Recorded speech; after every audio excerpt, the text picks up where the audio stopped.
గౌరవనీయులైన తెలంగాణ తొలి ముఖ్యమంత్రి స్వయాన రైతు అయిన కేసీఆర్ గారి నాయకత్వంలో విశేషంగా రైతుల కోసం కృషి చేసిన మాజీ వ్యవసాయ శాఖ మంత్రివర్యులు శ్రీ సింగిరెడ్డి నిరంజన్ రెడ్డి గారు, అదేవిధంగా వారి నేతృత్వంలో ఈరోజు విశేషమైన అనుభవం, అదేవిధంగా గ్రామీణ నేపథ్యం, అదే మాదిరిగా రైతు కుటుంబాల నుంచి వచ్చిన సీనియర్ నాయకులు మాజీ మంత్రివర్యులు శ్రీ జోగు రామన్న గారు, మాజీ మంత్రివర్యులు శ్రీమతి సత్యవతి రాథోడ్ గారు, మాజీ మంత్రివర్యులు అగ్రికల్చర్లో పోస్ట్ గ్రాడ్యుయేషన్ చేసి గోల్డ్ మెడల్ కూడా సాధించిన సోదరులు పువ్వాడ అజయ్ గారు, మాజీ శాసనసభ్యులు అంజయ్ యాదవ్ గారు, రసమయ్య బాలకృష్ణ గారు, పెద్దలు మాజీ శాసనసభ్యులు సీనియర్ నాయకులు, అదే మాదిరిగా ఆర్టీసీ మాజీ చైర్మన్ శ్రీ బాజిరెడ్డి గోవర్ధన్ గారు, శాసన మండలి సభ్యులు గౌరవనీయులు డాక్టర్ యాదవ్ రెడ్డి గారు, అదేవిధంగా గౌరవనీయులైన ఎంసీ కోటిరెడ్డి గారు, ఈ రకంగా పార్టీలోని విశేషమైన అనుభవము, అదేవిధంగా అన్ని జిల్లాలకు ప్రాతినిధ్యాన్ని కల్పిస్తూ అన్ని జిల్లాల రైతుల సమస్యలు కూడా రాష్ట్ర ప్రభుత్వ దృష్టికి, వ్యవసాయ కమిషన్ దృష్టికి తీసుకురావాలన్న ఉద్దేశంతో నిరంజన్ రెడ్డి గారి నేతృత్వంలో 9 మంది మొత్తంగా సభ్యులతో ఈ కమిటీని పార్టీ తరఫున ఏర్పాటు చేయడం జరిగింది. ఈ కమిటీ రాష్ట్రంలో 2023 డిసెంబర్ దాకా ఉన్న పరిస్థితి, వ్యవసాయం పండుగగా చేసి స్వాతంత్ర భారతదేశంలో మొట్టమొదటిసారి విప్లవాత్మకమైన కొన్ని పథకాలు తెచ్చి రైతు బంధు కానీ, రైతు బీమా కానీ, 24 గంటల ఉచిత విద్యుత్తు కానీ, అదేవిధంగా భూమి శిస్తు రద్దు, నీటి తీరువా రద్దు, వాటితో పాటు చిన్న నీటి వనరులైన చెరువులను కాపాడడానికి మిషన్ కాకతీయ, అదే మాదిరిగా పెద్ద ఎత్తున సాగునీరు, అటు పాలమూరు రంగారెడ్డి ఎత్తిపోతల పథకం కానీ, ఇటు కాళేశ్వరం కానీ, సీతారామ ఎత్తిపోతల పథకం కానీ, ఈ రకంగా ఒక విశేషమైన కృషి ఏదైతే గత దశాబ్ద కాలంగా కేసీఆర్ గారి నాయకత్వంలో జరిగిందో, దానివల్ల కేంద్ర ప్రభుత్వం స్వయంగా అత్యధికంగా ఆత్మహత్యలను, రైతు ఆత్మహత్యలను నివారించిన రాష్ట్రంగా, అత్యల్పంగా, అతి తక్కువగా రైతు ఆత్మహత్యలు జరుగుతున్న రాష్ట్రంగా తెలంగాణ ఉన్నది అని పార్లమెంటులో ప్రకటించే స్థాయికి దశాబ్ద కాలంగా కేసీఆర్ గారి నాయకత్వంలోని ప్రభుత్వం చేసిన కృషి వల్ల ఆ ఘనతను మనం సాధించుకోగలిగాం. రైతుల ఆత్మవిశ్వాసాన్ని నింపగలిగినాం. రైతుల భూమి ధరలు కూడా పెరిగినాయి, వారిలో విశ్వాసం కూడా అపారంగా నిండింది. అట్లాంటి పరిస్థితుల్లో సంవత్సరంన్నర కిందట స్వయంగా ఈరోజు భారత ప్రతిపక్ష నేతగా ఉన్న రాహుల్ గాంధీ గారు, కాంగ్రెస్ పార్టీ యొక్క సీనియర్ నాయకులు, మాజీ అధ్యక్షులు, ఆయన నాయకత్వంలో వరంగల్ వేదికగా రైతు డిక్లరేషన్ పేరిట కాంగ్రెస్ పార్టీ రైతులకు ఎన్నో రకాల హామీలు ఇచ్చింది.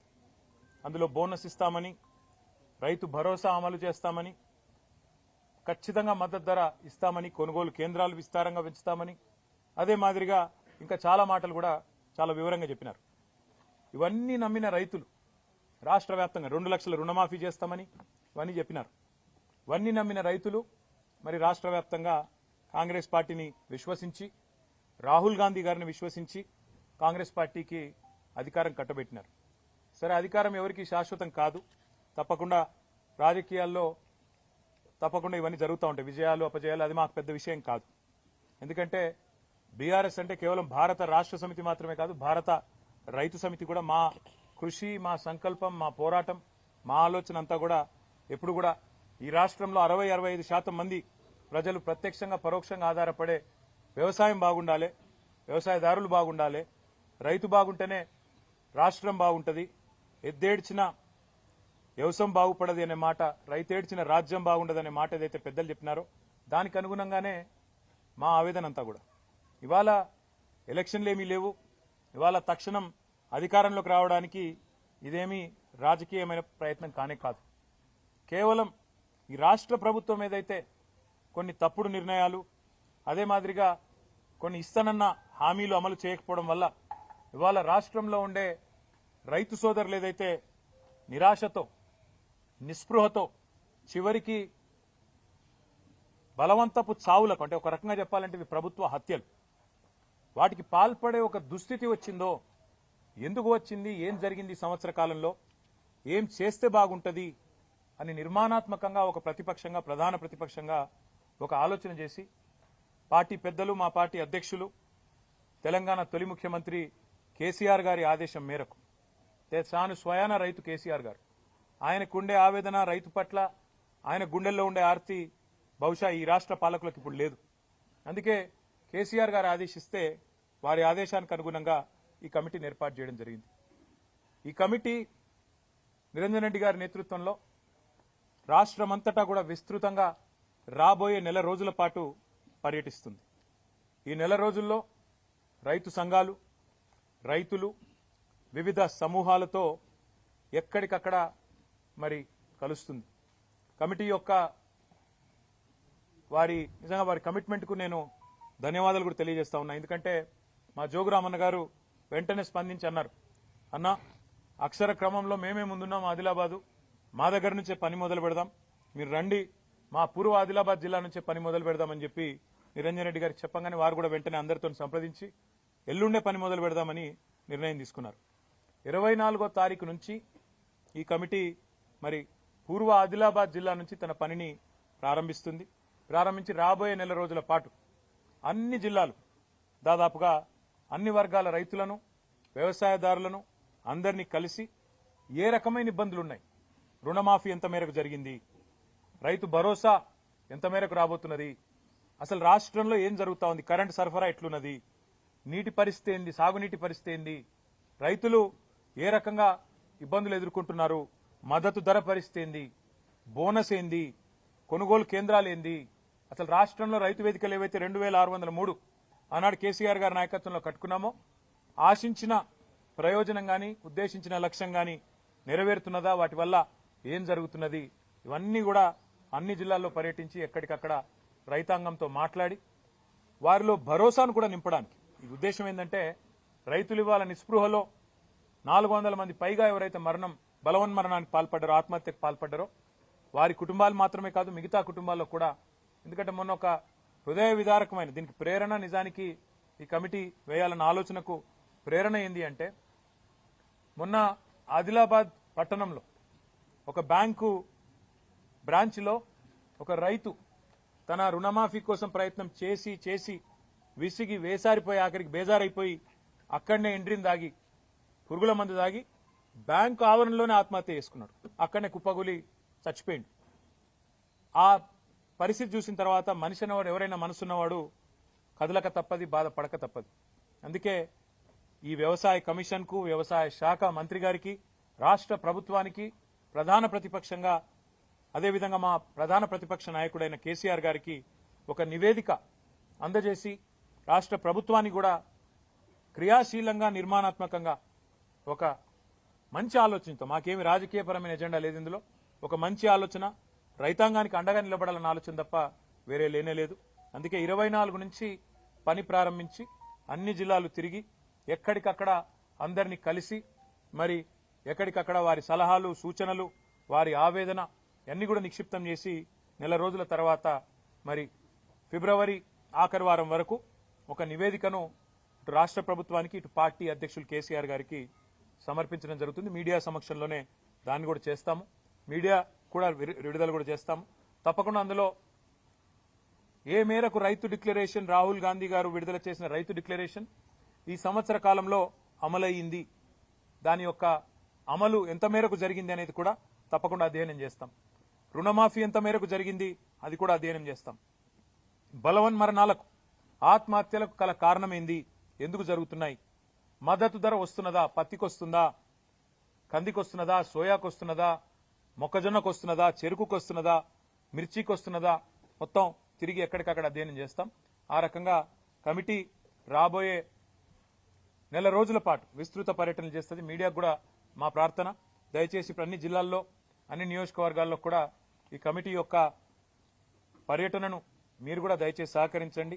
వారికి కూడా, రైతాంగానికి కూడా తెలియజెప్పే విధంగా ప్రచారాన్ని కల్పించాలని చెప్పి కూడా కోరుతూ, మరి ఈ కమిటీకి రేపు రైతులను వారి జీవితాల్లో విశ్వాసాన్ని నింపే దిశగా మీ కార్యాచరణ ఉండాలని మనస్ఫూర్తిగా ఆకాంక్షిస్తూ మీ అందరికి కూడా మీడియా మిత్రులకు కూడా హృదయపూర్వకంగా ఇక్కడ దాకా వచ్చినందుకు హృదయపూర్వకంగా ధన్యవాదాలు. ఆలస్యానికి మన్నించండి. నల్లగొండ దీక్ష ఇప్పుడు ఇక్కడ మేము మీటింగ్ లో ఉన్నప్పుడే మాకు సమాచారం వచ్చింది.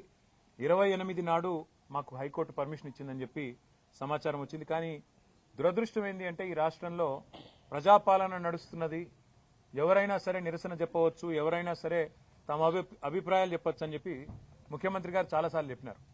కానీ వాళ్ళ ఒక చిన్న కార్యక్రమానికే మరి ఇంత ఆగమాగం అయిపోయి చివరికి అనుమతి నిరాకరించి ముఖ్యమంత్రి గారేమో స్వయంగా రాజ్భవన్ ముంగట ధర్నా చేయొచ్చట. ఏది గంత బిజీ రోడ్డు, రాజ్భవన్ ముంగట రోడ్డు గంత బిజీ రోడ్డు. అక్కడ చేస్తేనేమో ట్రాఫిక్ ఇబ్బంది కాదట. ముఖ్యమంత్రి, మంత్రులు అందరు పోయి ధర్నాలు చేయొచ్చట. కానీ మేము నల్గొండల క్లాక్ టవర్ కాడ చేస్తామంటే మాత్రం మొత్తం ట్రాఫిక్ స్తంభించిపోయి ఒక అంతర్జాతీయ రహదారి మొత్తం స్తంభించిపోయి మొత్తం రాష్ట్రాల రాకపోకలని దెబ్బతినే విధంగా ఉన్నదని చెప్పి రిపోర్ట్ ఇచ్చి రిజెక్ట్ చేశారు. చివరికి కోర్టు న్యాయం చేసింది. హైకోర్టుకు ధన్యవాదాలు. తప్పకుండా వారు సూచించిన విధంగా, వారు చెప్పిన విధంగానే నడుచుకుంటాం. రైతుల ఆవేదన ప్రభుత్వం దృష్టికి తీసుకొస్తాం. రాష్ట్ర వ్యాప్తంగా గ్రామ సభలు జరుగుతున్నాయి. బీఆర్ఎస్ కావాలని డిస్టర్బ్ చేస్తుంది. 10 ఏళ్ల కాలంలో ఇవన్న రేషన్ కార్డులు ఇప్పుడు ఇస్తున్నామని కాంగ్రెస్ మంత్రులు అంటే ఒకసారి చెప్పిన అబద్దాన్ని నిజం చేయడానికి 100 సార్లు చెప్తే అది నిజం అవుతుందనే ఒక అపోహలో కాంగ్రెస్ ప్రభుత్వం ఉంది. మేము మీలాగా రేషన్ కార్డు ఇవ్వడానికి కూడా ఒక గొప్ప కార్యంగా, దైవ కార్యంగా భావించి మేమేమి దాన్ని ఏదో గొప్ప ఇదిలాగా చేయలేదు, హడావుడి చేసి చేయలేదు. ప్రతిదానికి పబ్లిసిటీ పిచ్చి ఉండాల్సిన అవసరం లేదు. 6,47,000 పైచీలకు కార్డులు ఇచ్చింది 9.5 సంవత్సరాల్లో బీఆర్ఎస్ ప్రభుత్వం. కానీ వీళ్ళలాగా మేము అదొక ప్రదర్శనలాగా చేసి ఇవ్వలేదు. మేము చాలా మేరకు మీ సేవ ద్వారా ఇతరత్ర ఎవరైతే లబ్ధిదారులు అప్లై చేసుకుంటే డైరెక్ట్ గా వాళ్ళకే ఇచ్చినాం. గతంలో ఇవ్వలేదు అనే మాట అబద్దాలు గతంలో చెప్పినారు, మళ్ళీ చెప్పే ప్రయత్నం చేస్తున్నారు. నేను కాంగ్రెస్ పార్టీకి నేను చేసే విజ్ఞప్తి ఒకటే. హిందీలో సామెత ఉంది, నాచినాయే ఆంగం తేడా అని. అంటే నాకు డాన్స్ రాకపోతే కిందేదో నేల బాగాలేదు, అంతా ఒడిదుడుకులున్నాయని, ముఖం బాగాలేదు అద్దం బల్ల కొట్టుకున్నట్టు. గ్రామ సభల్లో ప్రజలు అడుగుతున్న ప్రశ్నలకు మీ దగ్గర సమాధానాలు ఉన్నాయా? ప్రజలు ఏమడుగుతున్నారు? 100 రోజుల్లో 6 గ్యారంటీలు అన్నారు, ఏమైందని అడిగారు. ప్రజలు ఏమడుగుతున్నారు? రుణమాఫీ సంగతి ఏమైందని అడుగుతున్నారు. రైతు బంధు ₹1 ఇప్పటిదాకా వేయలేదు, మీ ప్రభుత్వం వచ్చినాక ఎందుకు వేయలేదు అని అడుగుతున్నారు. వాటికి సమాధానం చెప్పే సత్తా మీ కాడ లేకపోతే మేమేం చేస్తాం? ప్రజలు ఇంకొక మాట కూడా అడుగుతున్నారు.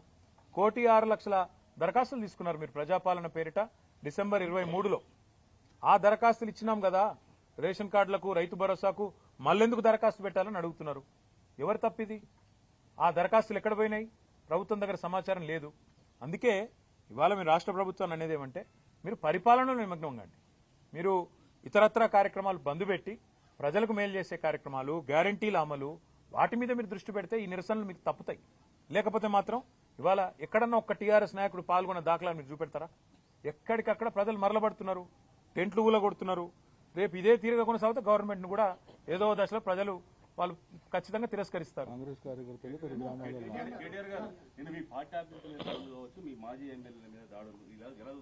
ఇలా చూస్తాం. ఈ రాష్ట్రంలో శాంతి భద్రతలు ఇప్పటికే పడకేసినాయని దేశమంతా అనుకుంటున్నారు. క్రైమ్ రేట్ పెరిగింది, హోంమంత్రి లేరు. ముఖ్యమంత్రి గారు కేవలం ప్రతిపక్షాల మీద కేసులు పెట్టాలా, సోషల్ మీడియాలో పోస్టులు పెట్టే వాళ్ళ మీద కేసులు పెట్టాలనే తాపత్రయంలో ఉన్నారు. వాళ్ళ ప్రయారిటీ వాళ్ళది, మా ప్రయారిటీ మాది బ్రదర్. వాళ్ళ ప్రయారిటీ ఫార్ములా కేసు, మా ప్రయారిటీ ఫార్మరు. సింపుల్గా మా ప్రయారిటీ ఫార్మర్ కాబట్టే మేము ఈ పని చేస్తున్నాం.